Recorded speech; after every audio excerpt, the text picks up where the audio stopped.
sitting here telling this story. Why? Because all I had to do was go to uni, get a good degree, and I would get a good paying job. That's what we were all told.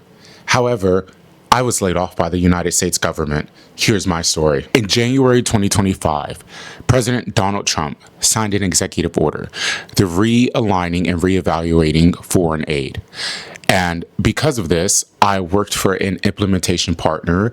Went to school for international development. I studied Arabic. I lived in Amman in Jordan. I worked in Tel Aviv for an NGO for some time. So I had spent so much time building a career in international development, international affairs. And so January 2025, this executive order comes, and all I saw it is not as a policy headwind, but as my last day at work. And so on February 14th, 2025, Valentine's Day, I was laid off, and I've never worked for the US government since. Now, I know that a catalyst like this would be a trigger moment for most people, right? This was the moment the system stopped believing in me. However, I saw it as the moment I started believing in myself. You see, I was invited onto the Native Land podcast with Angela Rye. I got to share my experience, and I got to talk about what it meant to be Black working in international development. And I feel like a lot of things that people don't address when it comes to these things is that we were completely looked over. I mean, I worked in an environment that was not very diverse. I was one of the only Black men that I worked with. And so quite frankly, I saw this as a sign from God, a sign to bet on myself, a sign to invest in myself. For months, I had been working on little pet projects behind the scenes when I was off the clock, when I was even on the clock potentially. You know, I was doing 2 jobs in a 18-hour day. But the second that I was furloughed, at first I felt trapped. I was like, what am I going to do? I have bills, I have debt, I have responsibilities. But then the next day when I woke up, I just felt enlightened. I felt like there had this power come over me while I had slept that told me, Justin, everything's going to be okay.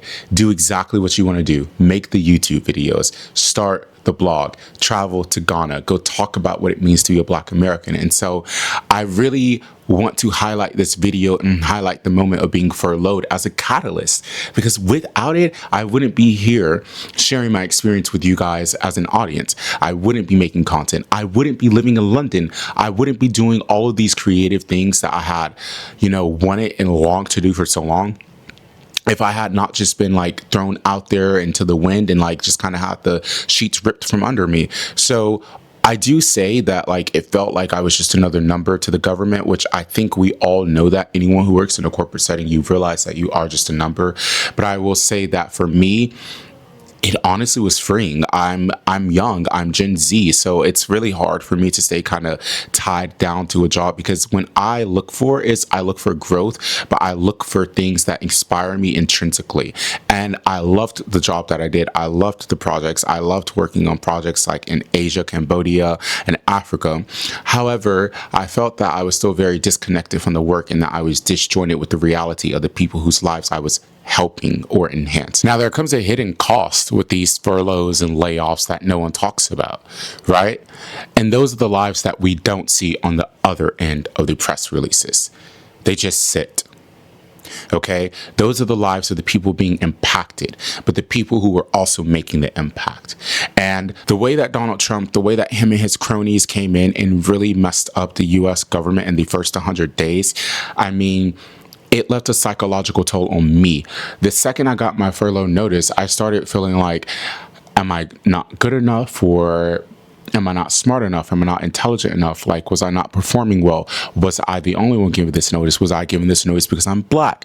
It started to spiral, and I will say that for about 3 or 4 weeks I was just in this slump. I didn't do anything. I kind of just stayed in my house. I sort of just moseyed around in my bed and watched TV.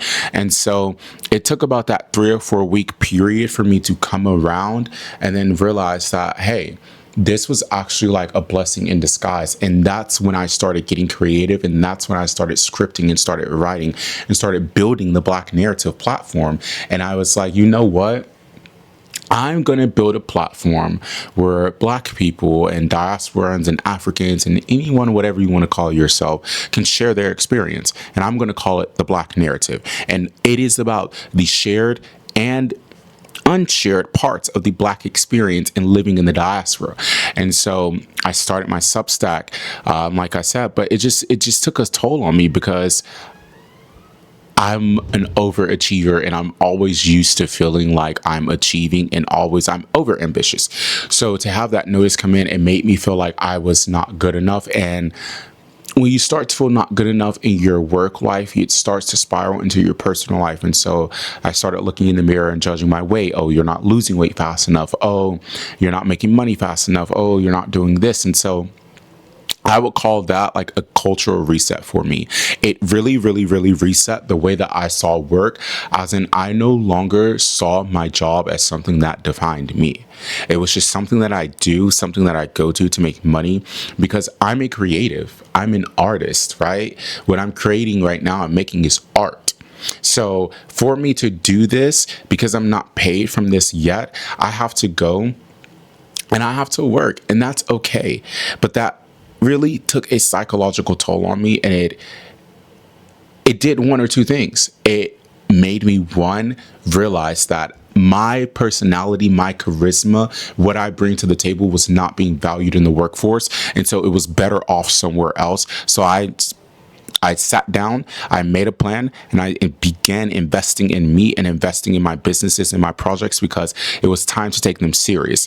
And a touch point that I want to touch on here is what really inspired me is I had read an article, and it was basically talking about traditional work will no longer look like how it does in the future. Essentially, you will have a workforce of people who are complete freelancers. So yeah, I might work a job at a company, but I also have an online business, and I also do YouTube, and I also have a blog. You will start to see these combinations of income streams and revenue, because as we all know, like, cash flow is king. The more and the amount of cash you have coming in on a weekly, daily, hourly basis, you set yourself up for success. And so immediately I saw there that just having a job wasn't going to fulfill where I needed to get in life. However, it was the means to the end, and I appreciated it while it was there.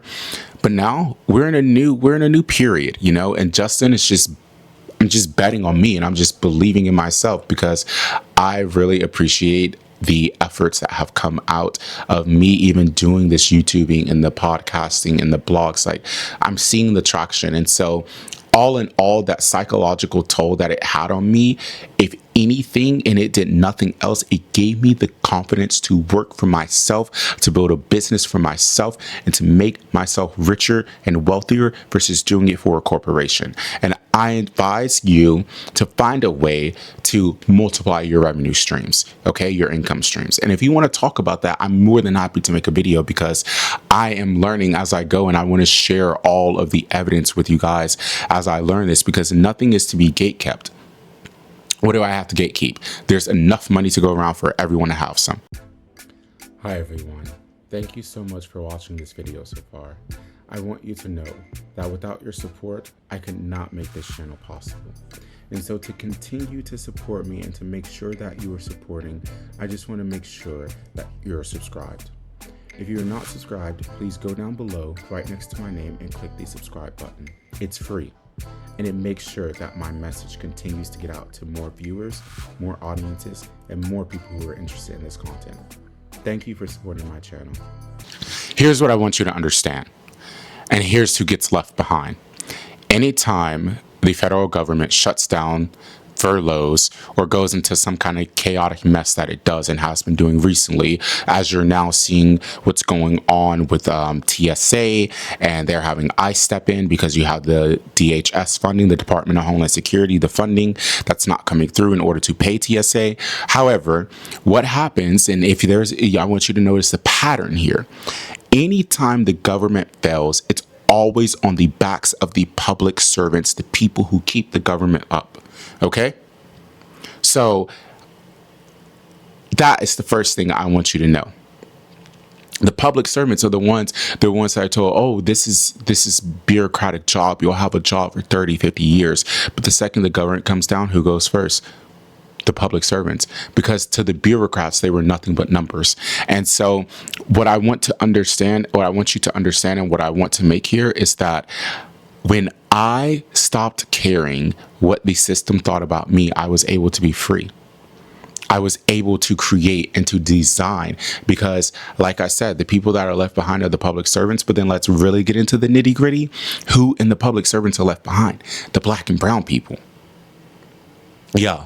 So I knew that even if something spectacular happened and my job was hiring everyone the next day, I would be one of the last people that they rehired, because that is just how statistics work. What I told Angela Rye, and what I'll tell you, is that as long as the government lies on the backs of the public servants, the government lies in the hands of the public servants. And until the public servant realizes that and uses their power against the 1%, I don't think we will have a change in this world, because so many people are asleep, so many people are sheep, so many people aimlessly walk around every day with no purpose.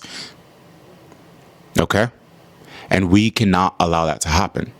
Because look, now you have things like the Iran war. Everything that's happening, it's all happening for a reason, and no one's connecting the dots. But there are larger players here that have already set up the systems to happen how they're going to happen. And we, as the everyday people, are the ones that are taking the brunt of the failure of these governments. And so it's time to resist. It's time to say no more. It's time to start looking at decentralization of governments and how we can have citizen armies where citizens arrest, citizens check and balance of these federal, local, and state powers, which are not serving our best interest, as they never were. Now, I'm not going to glorify this struggle like I got laid off and the next day I was making $1 million doing options, stocks, and trading. No, I'm not. And I'm still figuring it out. I mean, yes, I was able to figure enough out in order to move to London and save my money. From the layoff and the furlough, I started doing DoorDash and Uber Eats. I think you guys might know that now.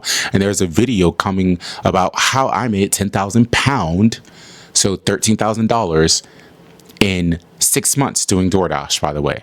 So I'm going to post that video next, but I just want to tell you guys that thank you for being a part of this channel. Thank you for following me. Thank you for being involved in my journey, because I'm here showing you as I'm still figuring it out. I mean, I did the DoorDash to save up money to move to London. I moved to London. I didn't work for 3 months, kind of burned through my savings. Now I'm working as a waiter in a restaurant, and I'm doing all of these things to just keep me motivated, but more importantly, the cash flow, to keep money in my pocket, to keep pouring into my missions, to keep giving back to the community and doing what I love most. And that's creating content for you guys.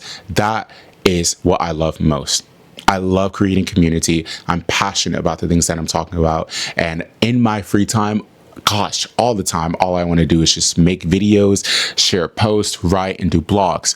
And so what I'll say is thank you for joining this journey. And I want you to know, if there is something that you're facing in life right now and you really think it's time to let go, have faith, and see where God might take you. Because I promise you, as long as you have faith, you'll land on your 2 feet.